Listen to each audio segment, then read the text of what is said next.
Hello and welcome to Wizards, Warriors and Words, a fantasy writing advice podcast. I'm Jed Herne, author of The Thunder Heist. I'm Rob Hayes, author of this book, which I'm not going to tell you what it is. You'll just have to figure that one out. I'm Anna Smith Spark, author of Court of Broken Knives and the Empires of Dust trilogy. And I'm just Dirk Ashton this week, author of the Paternus trilogy. And today we are joined by a very special guest, Anna Smith Spark. Anna, would you like to introduce yourself to our audience?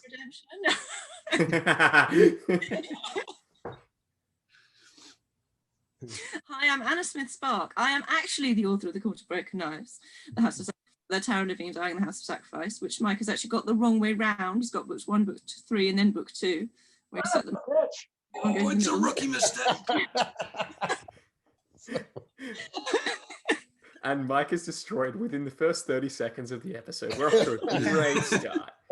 The co-author with Mike Fletcher of a series for Grimdark magazine, which may or may not ever see the light of day at some point, because we're the two least professional people in the history of the universe. I'm really proud of it. It's just people kept saying things to us like, "Have you guys actually read the previous episodes before you wrote the next episode?" Well, why would we do that? I wouldn't. And yeah, that's me. And I'm going a bit crazy because this is the first time I've spoken to anyone apart from my immediate family for, I think, about 8 months now. Wow. Well, we're all a bit crazy on this podcast, so you'll fit in perfectly. And today we're going to be... what's that, Dirk? I feel privileged.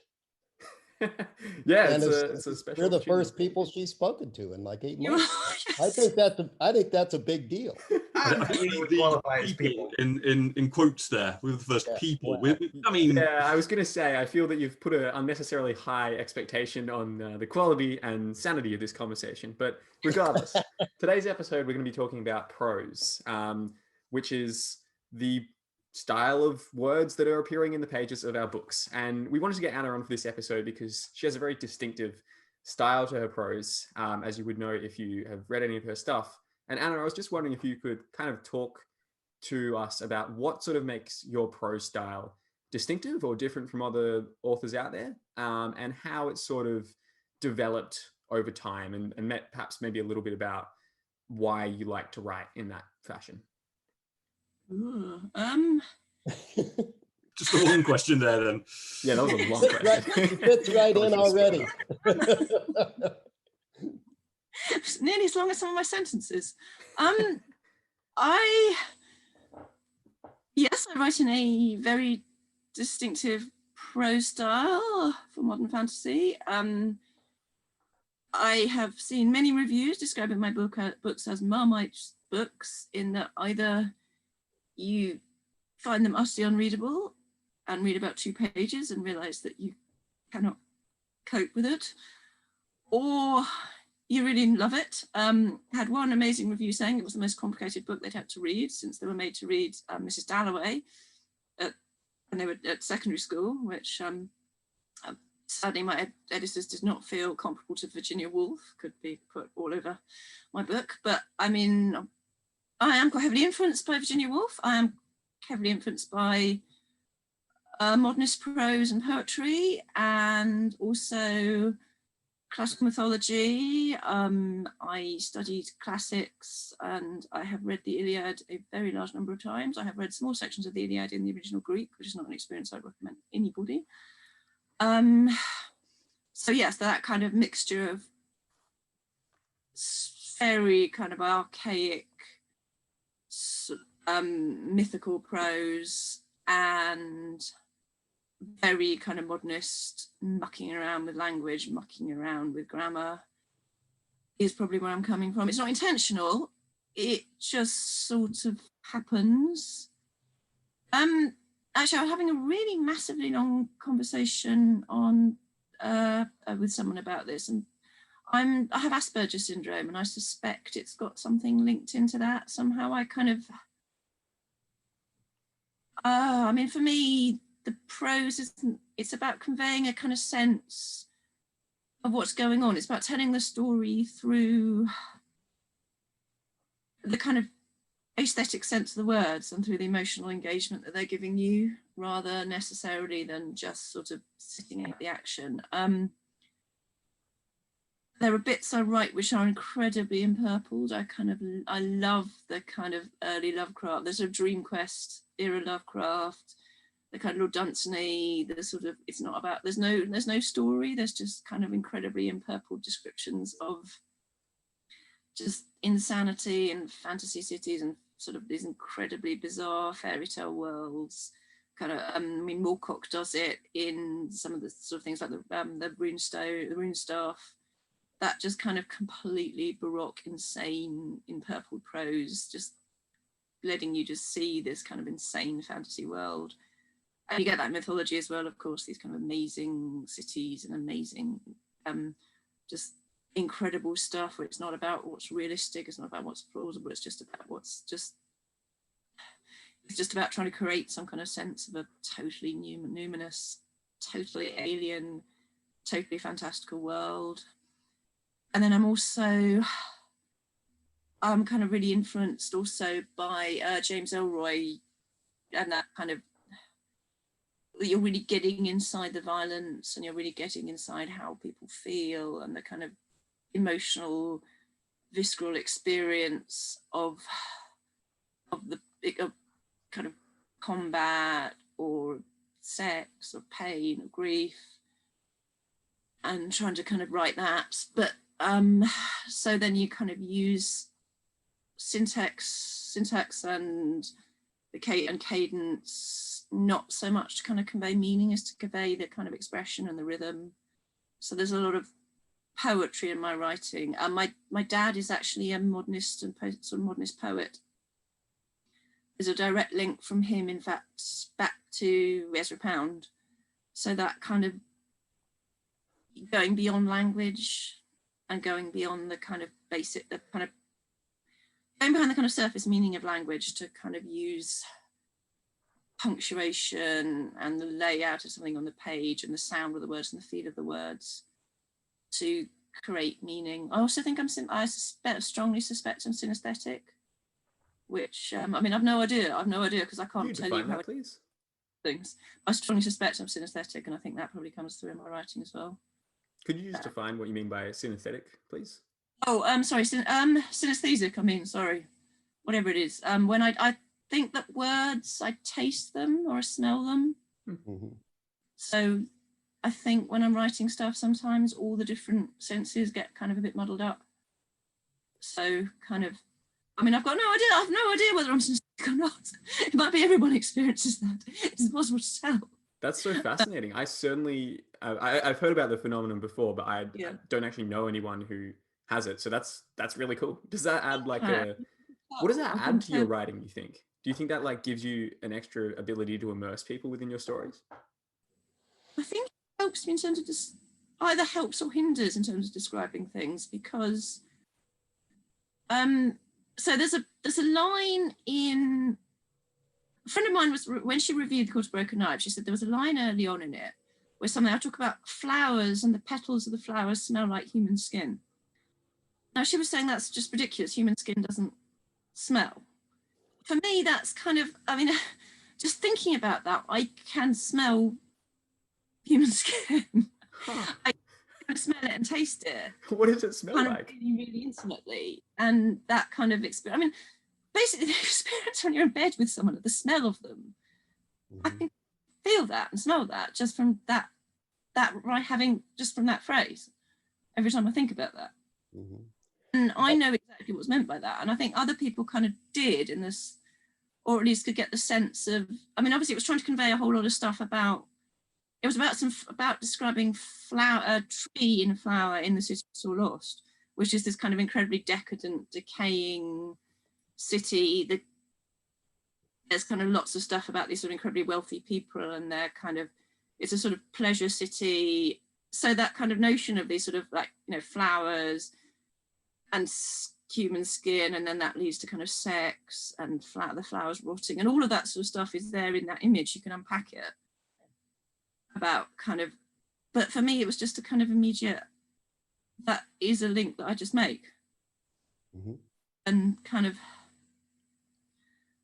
And I think it's just sort of, it wasn't like I was sort of thinking about to make it. I just kind of, that's just what that kind of, it's almost one of the senses that the word flower petal conveys to me. And I think that is, but I'm not sure. That's so fascinating. That just sounds so different to what my own process is. Do any of the rest of you have a similar thing that goes on like that with yourselves? No, but I was just gonna comment the comment that your friend made about, that's ridiculous. That's a common compliment or a common comment from people who like very literal prose.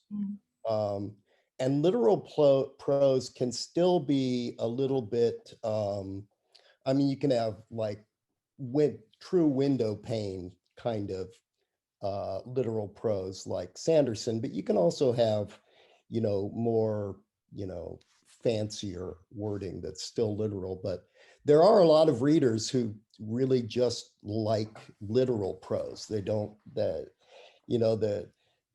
don't appreciate, I don't know that they don't get, but they really just don't appreciate when you use, various and sundry other techniques to convey feeling, like making statements like the petals and the flowers smell like human skin is just the kind of thing that I love, because it like shocks me into a different mindset other than just, total immersion.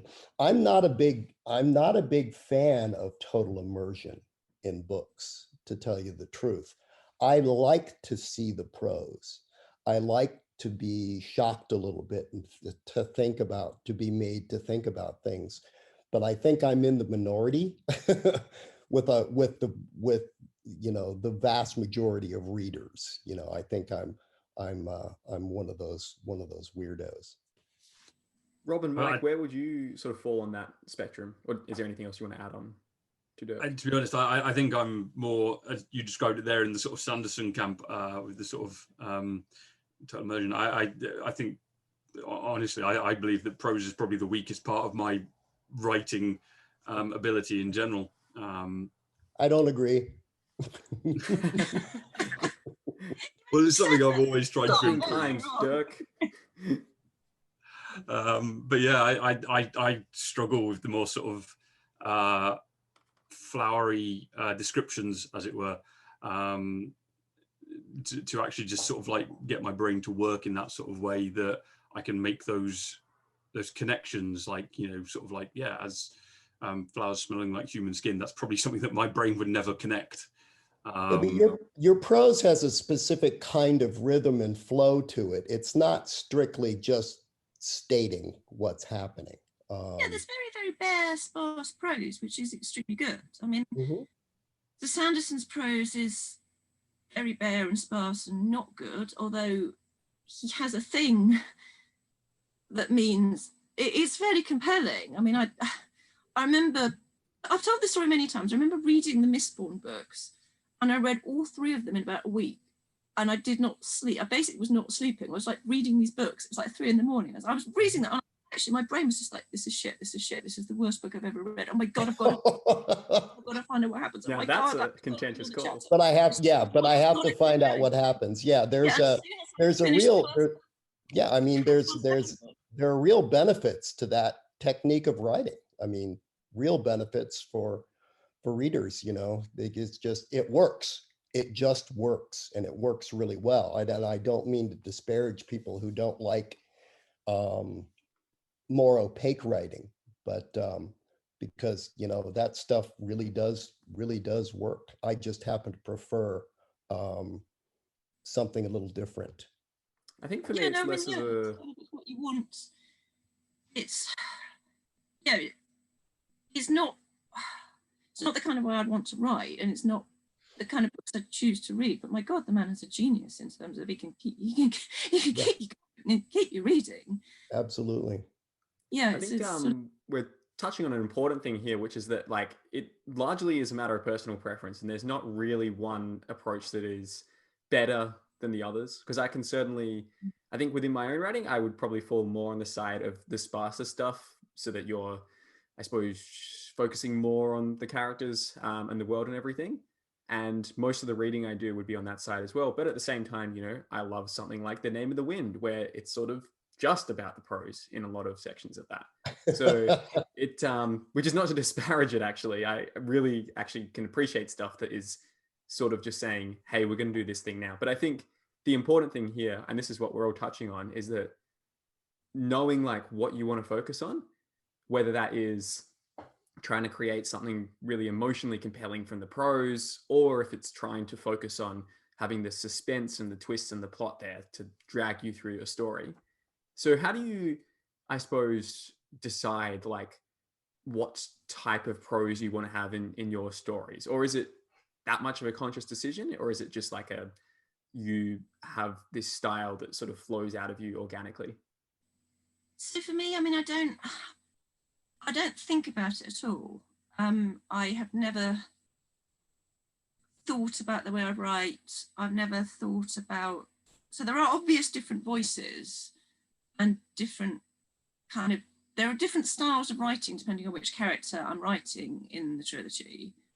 And then in some of the short stories I've written, there have also been very different sort of styles of writing. I wrote a short story in Blackguards. I wrote it was called Knaves, a Blackguards anthology, and that from the point of view where that was a kind of prequel story for Tobias, and that just I wasn't sort of like I obviously when I was writing a story about kind of Knaves, the first character who came to mind was okay, right, one back to Tobias. Yes, that's it. There it is. No, it's the second one. It's Rose. It's the second one. That just came out when I'm writing Tobias's voice. That comes out in a very different style to say. So the different characters in the book do have their chapters have different styles. I can actually find myself thinking in slightly different ways and talking to people in slightly different ways, depending on which character I was writing. So when I was so I'll be a slightly different person on the weeks when I was writing a Tobias chapter than I would be when I was writing a Marath chapter or an Orhan chapter or Thalia chapter. And then the short story, so I wrote a short story that was set in, it was fleshing out one of the little sort of myths that's mentioned a couple of times in the book. And that was written in a very, very kind of cold, distant prose style. It was I really enjoyed writing it, but I could see it in my head as very kind of clear, kind of crystalline, quite cold. A lot of it was set on a great big tower that's high above the clouds, and it's very cold, blue, cold air. And it felt like that. I could kind of taste it like that and smell it like that when I was writing it. And the prose was, but that I wasn't intended to write it like that. It just, as I started writing that story, that was how it shaped itself, and that was how it sounded in my head. Well, as the short story I wrote about Tobias was, I can hear his voice so clearly now that it just kind of comes out like that. And actually, I mean, it's been interesting writing the sort of serial thing that Mike and I have been writing for Grimdark magazine, where I've been using different voices. And in fact, some of them, occasionally I've been writing the voice of a character that Mike had created. And that was really interesting. Kind of hearing myself writing the different characters, and I can kind of hear them and taste them and feel them, and I just kind of know the different ways of writing and the different ways that they describe things or that they'd respond to things. It gets slightly frustrating almost sometimes, because it's like, well, this character would respond to seeing this landscape in this way. Unfortunately, I'm not writing their point of view, I'm writing a different person's point of view, and they won't see it like that.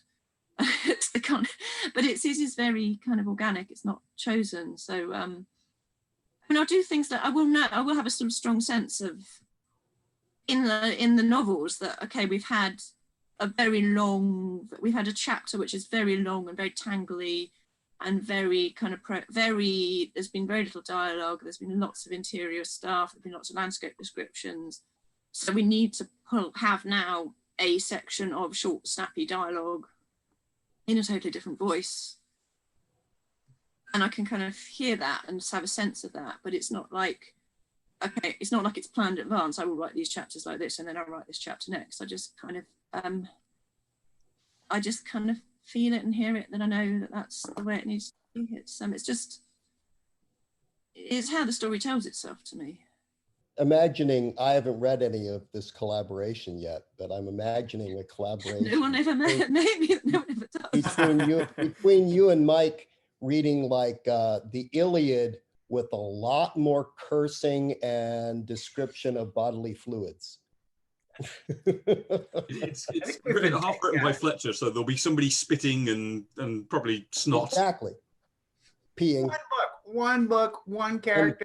Spits poop, a couple times. Another one has a cold forever. It's like, oh, it's not Fletcher.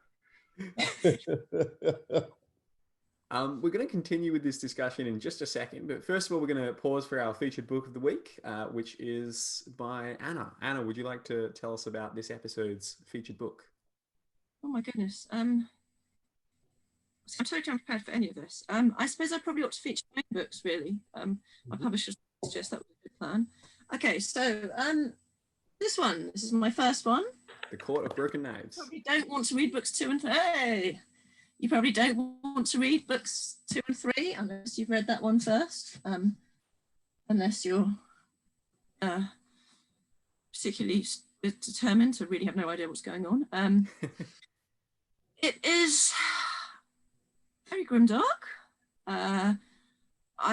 I'm regularly described as being incredibly nihilistic, but also intensely romantic, which is probably the right way of looking at it. I think I write very simple stories. This is a very simple story. It's a story about a young man with a secret past. This young man, in fact, about this chap. She's holding up a figurine at the moment. It is. Yes. Oh yeah, sorry, I forgot. Yes, I'm not sure. I'm getting confused whether this is video or audio. Yeah, it is a bit confusing because it is both. It will go on YouTube and it will also be on podcasting. So yeah, that's why I have to sometimes narrate things like a weird. So for those of you who omniscient haven't got Morgan YouTube, Freeman. those of you who are listening to this on your phone, I'm holding up a small figurine of a bloke holding a sword. Thank you. It's a very simple story about a young man. The whole trilogy is a very simple story about a young man fulfilling his destiny. Book 1 is, I guess, his youth. Book 2 is his realization of who he is.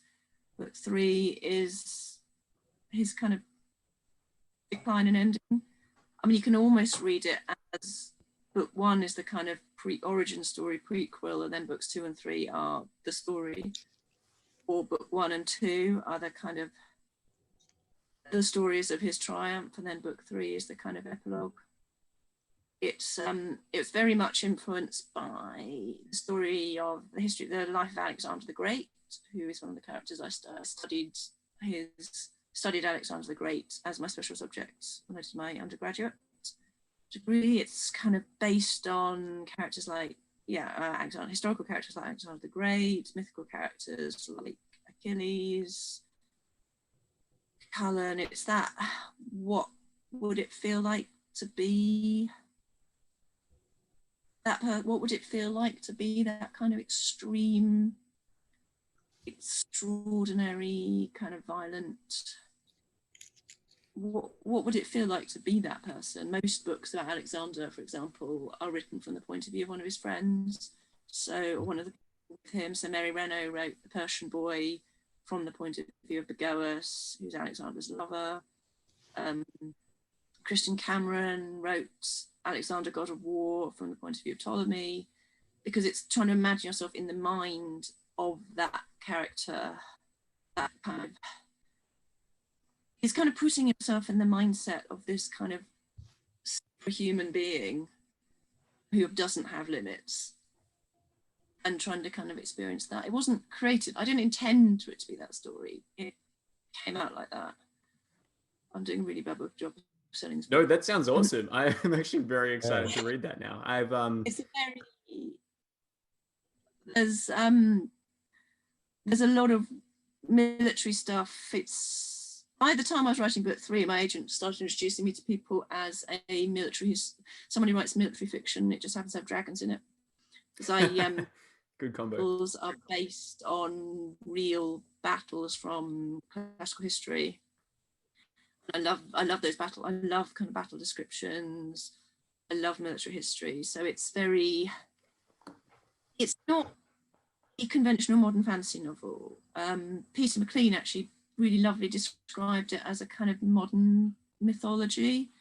It's I'm often compared to R. Scott Baker, which I'm delighted to see. I've never met Baker. I nearly met him. I spent half an hour at the queue at a Worldcon once because it was going to be one panel he was supposed to be on, and then we got told when we'd all sat down on the front row that actually wasn't turning up. We had to sit through a really rubbish panel that he wasn't in. But I've never met him. In that kind of Erickson, Baker kind of space of very kind of archaic world, military sort of fantasy. Baker and Erickson are both authors I respect hugely for the way they create these they basically create alternative ancient histories. It's almost like when I've read the Iliad loads of times, and actually I've kind of, I can't face reading it again, so I'll go and read someone else's Iliad. Their own world. It's that kind of sense. And I kind of grew up reading people like Rosemary Sutcliffe and Mary Stuart, and that kind of historical tradition of retelling mythology and retelling historical archaic historical stuff. Rosemary Sutcliffe wrote about Boudica, and she wrote about King Arthur, and she wrote about she has a wonderful novel about Alcibiades. So it's that kind of archaic history, but it's not a kind of modern it's not in the kind of modern style of fantasy. It's very much that kind of slightly kind of strange, archaic, not actually that much happening for large periods, kind of just creating a world and sort of telling quite a simple story within that world. Awesome. So that is The Court of Broken Knives by Hannah Smith Spark. And I definitely think that if anyone is wanting to kind of see what we're talking about in terms of your distinctive prose style and everything, just reading like the first couple of pages of that book is going to throw them very deeply into what kind of makes your writing unique. And that's all I've read of it so far, although I certainly do plan to read the entire book, especially now that you've described it as Alexander the Great from his perspective, because he's a very fascinating person to me. It's a wonderful starting paragraph. It reads, "Knives." Someone actually said they took it back. They went all the way back to the bookshop and took it back after I'd read the first paragraph. Really? It is pretty polarizing, I think. I've had that happen too with my books. Yeah. Yeah, no, it is pretty polarizing. It's I think the crucial thing is don't try and read it really quickly. I've had reviews of people who people who do a lot of book reviews. So they're like, okay, I'll read this in 2 days. And then they haven't got a clue what's going on, because it's not an easy read. It's not a kind of, I shall just quickly skim through this kind of. You're not being spoon-fed. You might take with you if you just needed something quick to read while you were waiting for a bus or something. It's really not. You get totally lost. It's like a demanding and very kind of like densely immersive style of prose. It's fairly dense. Yeah. It's and if you read it slowly, there are all kinds of jokes and references to things that keep thinking I would see some kind of treasure hunt thing about all the different bizarre references I've got into I've got things in other people's books and great literature and just stupid in jokes and things I've got in it, because there's loads of them and no one ever picks them up. There's a whole load of stuff in chapter 2 about a big red rock, and to me it's really obvious that's the big red rock in the beginning of the wasteland, coming under the shadow of this big red rock, and no one sees that. But that whole scene, the beginning of chapter 2, like most of the book actually kind of fell out of this kind of, I'm going to write a whole load of stuff about this big red rock, because it just so it's like, okay, we'll just keep writing about this. And there's loads of stuff. Stupid question, but what is the big red rock? Is this some historical reference? It's just it's a random line in the wasteland. It's the T.S. Eliot's poem "The Wasteland." I see. Yes, there's just a random line in Eliot in the wasteland, coming under the shadow of this big red rock. So I then wrote so Tobias has a whole paragraph about how much he's enjoying sitting in the shade of this big red rock. And I think no one's ever noticed that that's where it comes. So all masses of reference to lilac as well, because there's reference to lilac. There's one line about lilac in the wasteland, and it's there's a load of stuff. If you went through it, you could find like references to every book I've ever read, I think, in my books, and it's all just stuck in there. And yeah, no one's ever noticed them. But I love stuff like that. I tend to do stuff like that in mine. I tend to name things. If I've got a tavern, I quite often name it after another book or something in a book. I like, in one of my books, I have a tavern called the Golden Fool, which is quite clearly a Robin Hood reference. Not that anybody ever seems to get them. I love putting like little homages to books I've read or to films I've watched and loved, or even games I've played. I've got a line in like my first book, The Heresy Within, which is like taken directly from World of Warcraft, just because I spent so much time in that game. I loved it so much. I was like, I'm going to have that line in it. Yeah. So one of the perks of the job, that's for sure. Great doing that kind of stuff. Yeah, that's so. And just the whole things like several of the places in So Lost in the Court of Broken Knives are real places. So there's all this stuff. There's this stuff about the House of Three Corners on the Street of the South, which is run by three sisters, and that is the coffee shop called Coffee Corner on South Street, which was run by three sisters, where I wrote most of the novel. And there's a pub called the Star in the East, which is a pub called the Star, which is run by some friends of mine, and it's just so lovely having that, and no one else is going to know. But I love doing stuff like that. I love doing stuff like that. I've always if they know that. I still today even follow just the old form follows function for me. And I think a lot of things that new writers and I struggled with early on was, what was the function of my story? You know, is it just supposed to be, not just, but is it supposed to be fun, easily digestible entertainment? Is it supposed to create a certain impression or feeling? The story itself, and that's kind of how I chose and worked out how I wanted to tell the story in my books. Why I chose present tense, why I chose like an more omniscient POV that would then go in and out. Like Kareem Mahfouz actually nailed it when he talked about it being free indirect discourse, because I actually had that in mind, and he's the only one who's ever brought that up after reading the books. And we all know Kareem. He was studying for his master's at the time, so he was studying all that kind of bizarre stuff. So I wanted to develop something that had an immediacy that would draw people in, and even if it threw them a little off guard a little bit, I kind of wanted that because the situation of the story itself, I felt would throw people off guard anyway. So I have like a certain amount of head hopping, right? A lot of things that people say don't do in writing, I did specifically on purpose. And some in the reviews, and some of the reviews, including in some of the more recent ones, there are some people who really get it. They're like, I really had a hard time even for 100 or 150 pages. But then all of a sudden there's this clarity of image where they feel like they're there, and it's in 3D, kind of between being there in the scene or actually watching it on a big screen, which is the feeling that I wanted to bring across. And it's nice to see. I mean, some people really just don't like it, and that's okay.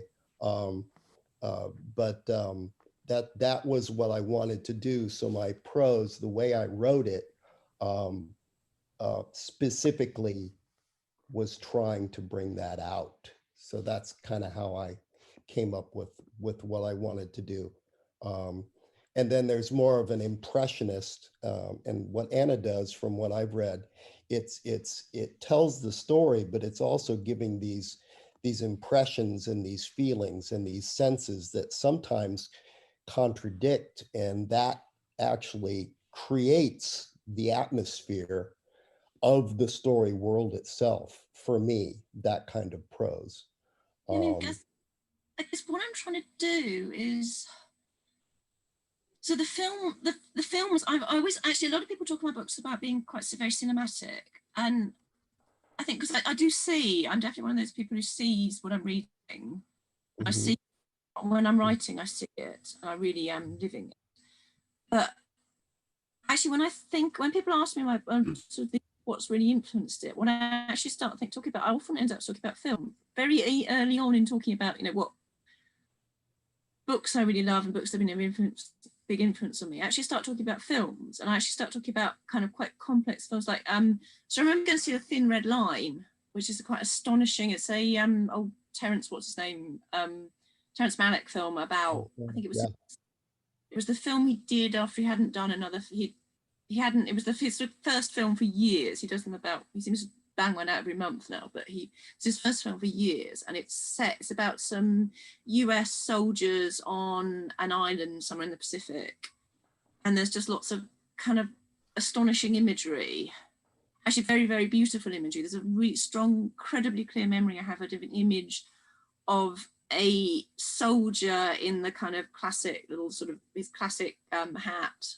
the sort of classic Second World War American jungle warfare sort of little pith helmet thing, dead and sort of sinking into this incredibly kind of rotting green lush. You imagine what it would be for a body to sort of sink into this sort of unstable soaking jungle environment, these kind of green leaves all covered in water because everything's just wet and liquid and rotting.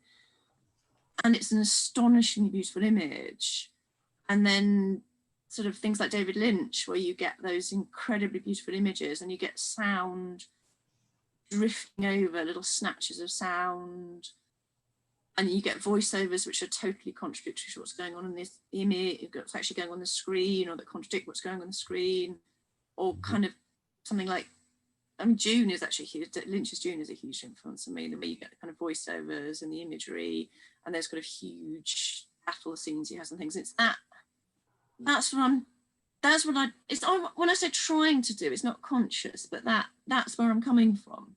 When I say trying, I don't mean I'm kind of conscious sitting down like today. I will do a scene where but it's trying to get that kind of sense of things cutting across each other. So you have the visual sense, and then you have a sense of different kind of, you have the sense of the sound coming over the top, and the kind of differences of the kind of cross-cutting and different jumping between different images, having sound that might contradict the imagery, or having a voiceover which contradicts the imagery, or that changes what you're seeing in the imagery. And I'm sort of, that for me is what I'm trying to do when I write, is create. I'm trying to write beyond just words.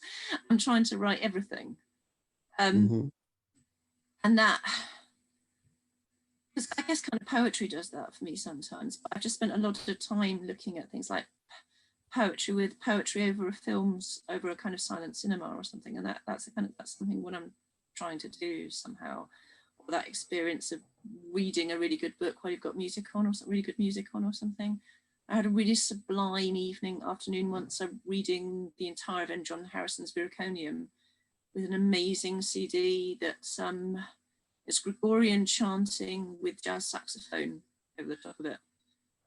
And that was like absolutely sublime moment of my life. It's trying to recreate that. It's trying to recreate the whole visual and oral and kind of sensory experience in words. One last question. The layout on the page matter a lot to me, how it looks on the page. I spend so much time messing around with things like, is this just a sentence break, or is it a paragraph break, or is it in fact a whole kind of section break? And I'll do that again and again and again. And occasionally I think, should I put this in italics? And I put it in italics, think, no, it shouldn't be in italics. And that, which again comes from poetry, because the kind of type fonts and the different type fonts. My dad actually had he produced a book and he had to kind of pulp the proof and start again because one page of one line, they've got the type font wrong. Yeah, he didn't like the type font. He had all different type fonts, and it's like that kind of sense of what it looks like on the page as well. But so I don't follow any of the kind of writing rules. That was just saying about not head hopping and things. It's funny because lots of people kind of say, well, you mustn't do that and things. If you read, say, George Eliot, Middlemarch, which is widely agreed to be probably the greatest novel in English of the 19th century and probably one of the greatest novels ever written, she head hops all the time. She doesn't have that kind of, there are sections which are clearly told from, there are two different storylines, one of which is basically told from Lydgate's point of view, one of which is basically told from Dorothea's point of view. But within that, you'll have a little, she'll zoom in on what one character's thinking about something. And then she'll kind of zoom out again and talk about what's going on in the town and different people and the kind of the whole sort of and what people in the town in general are thinking about and tell you about the action. And then she'll go into someone else's head. And that it was once much more common than it is. Yeah, it only began, fantasy in particular, only began to go into the really tight third person points of view in the last 30, 40 decade, or 3 or 4 decades, actually, maybe just the last 3. Kind of notion of moving. Starting, but yeah, the third person omniscient was the most common form. Yeah, and then you go into people's forever. And then you go into different people's perspectives. It's in fact, there's what's often held up as one of the single greatest sections of literature ever, which is the section at the end of the Odyssey where Odysseus and Penelope are back together again, and Penelope has accepted that Odysseus is who he says he is, and they embrace, and you go into the sentence from Odysseus's point of view, and how you come out from Penelope's, or maybe it's the other way around. In sentence, you're moving from one. So they're an old married couple, and they've been married for 20 years, but they've been separated for 10 years. But the kind of way that they're such a kind of, they're supposed to be the perfect marriage, and you go into it from one of them's point of view, and you come out of the same sentence from the other's point of view. Yeah. And okay, I'm not saying like, hey, that's great, because do that all the time. It doesn't matter if your sentence completely loses it. So what was the subject on? It's just by the time you've written such a long wandering sentence that by the time it comes out, you've actually flipped the sentence and the subject and the object over. That what is done there, and it's so actually unconscious, you don't really notice. There's no point. You think, hang on, from this comma onwards, suddenly it shifted perspective. It's just absolutely astonishing. And that all those kind of people are all sort of, there are basic rules about things like you do probably need to know what's going on.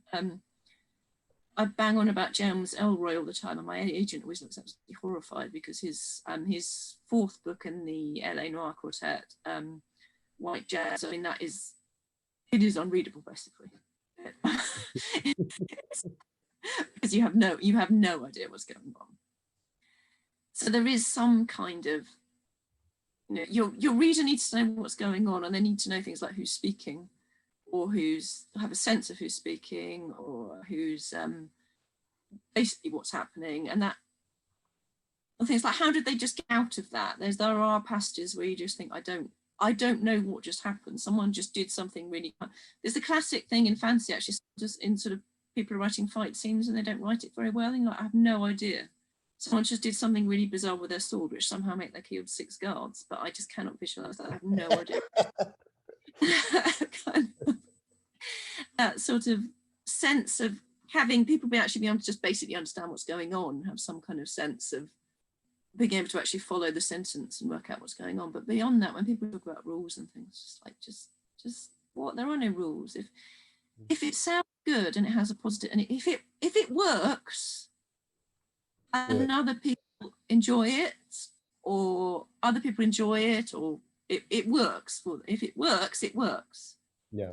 So a certain level of clarity is important, but yeah, you find your voice. Can balance that with your voice, your style. Yeah, I mean, I end up switching. I will sometimes move into the present tense for a little while, and then move back into the past tense, which is kind of jarring. But again, if it works, it works. I will sometimes actually move between first and third person, or third and first person. And again, if you kind of know when it works. If it works, it works. And if someone in it, if it does what you want it to do and what you're trying to make it do in terms of conveying something. So first person present is the most immediate, is intensely immediate. So fight scenes in first person present are just intense in a way that other voices aren't. That works, and that works. It's how you do it, and just and it's having the conviction to carry it off as well. You can tell with people's prose, you can tell when they're scared and they think this isn't working. Or you can tell when they're laboring and thinking, I'm going to try and do something a bit clever here, or I'm going to try and do something a bit literary here. And it's just labored. It's when people are just doing what, it's just going with it. That's the point when it's kind of. And there's such a fine line between horny and working, between forced and working, between, you know, and I have to admit, I'm the worst judge with my own writing as to, I feel like it's working, but I don't know if other people will think it's working. I never know until I hear later from reviews and such. That's also what things like, so I spend a lot of time thinking about what I've just written. I spend far more time thinking about what I've written, not what I'm going to write necessarily, but so much, but what I've written. I spend a lot of time thinking about it and works. I edit an awful lot as I'm going along. I don't have second and third drafts. I write to the end and then it's done. I don't do redrafts and that. I never quite understand what people are talking about when they talk about things like they're on a third draft or something, because I just write. I do a lot of drafts. I have to. I edit hugely as I'm going along. I read through stuff all the time as soon as I've written it, and I think about it. But that is what that kind of editing process is for. It's you absolutely being in the moment of writing and then thinking, does this work? Have I just got too carried away here? Is this forced? Was this a really bad day? And it just isn't working. And that's what an editor's for as well. That's what getting someone else to say, look, this is totally self-indulgent. And again, you can tell there's a huge amounts of time when I look at something and think, I really desperately wanted to write this scene, and I really, really wanted to write this scene, and it's just not anything to do with the book. It's just, and you need to get it, and it's that just thinking about having part of your mind a lot, thinking about, why am I doing it like this? Why have I written it like this? Is this too much? Is this too empurpled? And yeah, having that kind of, okay, so having that sort of sense of, okay, so I need to look at it. I'm going to look at my prose, and I have had a very long section of very deep, empurpled descriptive text. So I probably ought to pull away to something else. And thinking about the whole thing as a kind of, I guess I actually think about my writing a lot and my prose and what I'm doing with it a lot in the same way I might think about, I don't know, what I'm going to wear for an outfit, what kind of outfit I'm going to wear for a party, or like if you're planning a menu, and think about how you balance things and kind of, so just thinking about kind of, okay, I've had a really, really rich, heavy, stodgy bit here, so I need to balance it with some light, jokey banter, and that kind of in the same way you might think, well, I'm probably not going to do, I don't know, cheese on toast followed by cheese fondue followed by cheese and biscuits. Maybe I ought to think about that. Do you see what I mean? That's a neat practical way to think about approaching prose. Yeah, that balance of kind of, okay, we've just had some, and even in rewrites, just think. This pair of shoes, I thought it worked with this outfit, but it does not. I need to wear this pair of shoes. You have more than one pair of shoes, Dirk? I have Anna and I have talked about this. I have a stupid amount of shoes. I've slowed way down, but I have, a stupid amount of shoes. We're going to have to wrap this episode up. We've almost gone 50 minutes or so, but this has been a really good discussion. You can always do it as a two-parter. It'll be fine. Yeah, I might have to do that. But just quickly before we head off, what would you say? We'll go around with each of us and just say what our number one tip would be for beginning writers who want to try to improve their prose. So yeah, just quickly, we can all go around. Rob, do you want to start off? Read. Mhm. Nice and pithy. I love it. Read Mike? books, read many books, and read challenging books like Anna's maybe. Just as a practical exercise, yes, read a lot of books, but I really think the copying, trying to copy style as exercises, not for your book, but as exercises to find your own voice. Try to copy styles of authors that you really, really enjoy, and then have somebody else. You might not be the best judge. Have somebody else read the two and see where they see differences or where they see it's the same. And then once you've done a few of those, try combining them. Try combining a little, or like I did, a little Tolkien with a little Zelazny and see what happens. And those kinds of things. And that helped me a lot. Read books by people that Mike Carey, M.R. Carey, I think is one of the greatest geniuses at voice right now, because his books just, they all have very distinctive voices.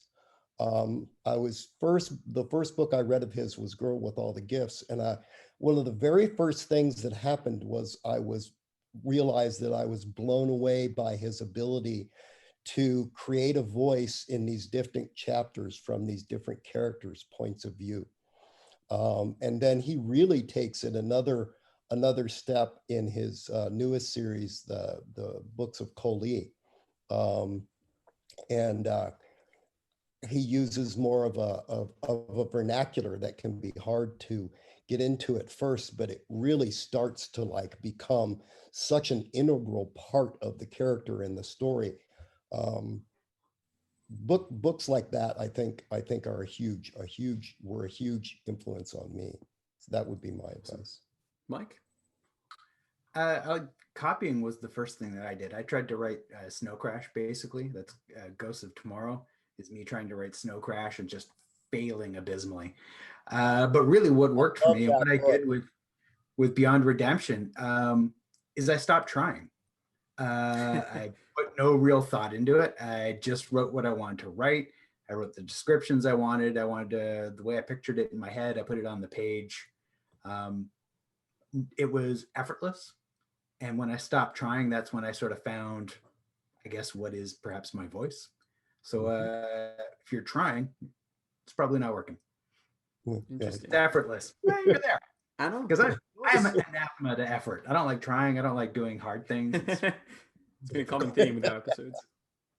Yeah, so I'd say, read a lot and read a lot of very different books. I always get slightly horrified by people who say they only read within the genre.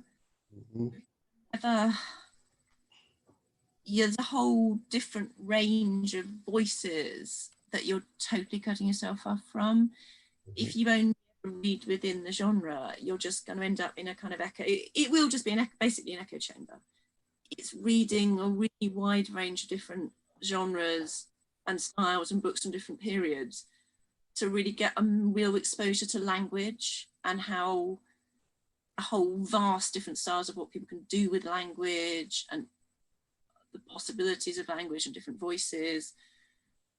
So yeah, kind of go away and read people like Dickens and Thackeray and Eliot, and go and read great literature from all over go and read books from authors all over the world and in all different voices. Go away and read Toni Morrison. Go away and read books which are not within fantasy in the slightest, are different ways of telling stories. I mean, whether it's high fantasy or Jane Austen, it's still basically stories about people and they're trying to overcome something and they're trying to find some kind of resolution. And the more different voices you expose yourself to and the different styles of prose you expose yourself to, just the better inevitably your own prose will become.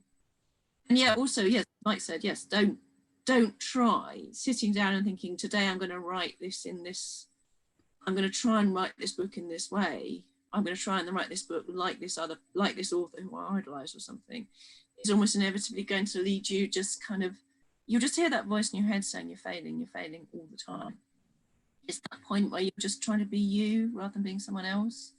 I mean, by all means, I think I'm going to aspire to write this book to be as good as someone else, but it's that just trying not to think about what you're doing, trying to kind of, that thing people always say about, I don't know how I'm doing this, and if I start trying to work out how I'm doing it, I will stop. That kind of, if you start really thinking about what you're doing, then if there's a voice in your head always saying, well, this is a bit like the person I want it to be like, then you're always kind of critiquing yourself. Just relax and just do your thing. Okay.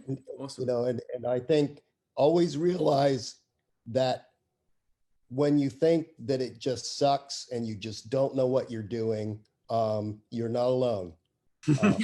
Yes, an idea that, I mean, everyone, we all go back to our own books. I've only ever run into one author who said, no, I never had those thoughts. I never have second thoughts about my writing. Yeah. One author who said that. Yeah, no, I mean, there are bits still, I will open one of my books and think, I can't believe I wrote this. There are bits I just think, my God, I can't believe I wrote that. No, me too. There are other bits you just think, yeesh. I wish I could change that slightly differently. Yeah, and it's that. Yeah, never read your old works, ever. Anytime I pick up one of Rob or Mike's books, I'm like, yeah, I wrote that. Yeah. Because I did. It's true. Awesome. All right. Well, on that note, I think that's a good place to wrap up our first episode.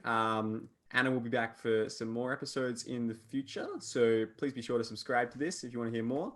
Anna, thank you so much for joining us. Thank you for having me. All right. See you, everybody. Thank you for watching Wizards, Warriors, and Words. If you enjoyed this, please be sure to like and subscribe to the channel so that we can keep growing this and keep sharing our writing advice with more authors. Thanks again for watching. I'll see you next time.